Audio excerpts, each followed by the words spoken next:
নবদ্বীপ শহর জুড়ে বেলা বাড়তেই লকডাউন। তীব্র দাবদাহে জ্বলছে নবদ্বীপ শহর, যেন মনে হচ্ছে লকডাউন চলছে শহর জুড়ে। বৈশাখের শুরুতেই তাপমাত্রার পারদ চড়া হচ্ছে শহরে।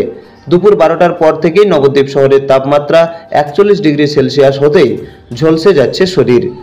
ফলে স্বাভাবিকভাবেই গরমে নাজেহাল হয়ে পড়ছে শহরবাসী। এই গরমে কাবু হয়ে পড়ছে পশু পাখিরাও। গরমের ফলে একটু বেলা বাড়তেই শহরের ব্যস্ততম রাস্তাঘাট একেবারেই শুনশান। গরম থেকে বাঁচতে ঠান্ডা দই, আইসক্রিম, ডাবের জলের সাহারা নিচ্ছে শহরবাসী।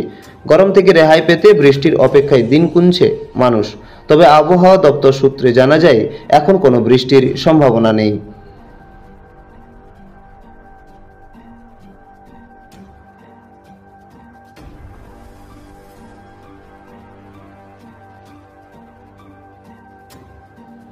নবদ্বীপ থেকে সমীর দের রিপোর্ট, রূপসী বাংলা মিডিয়া।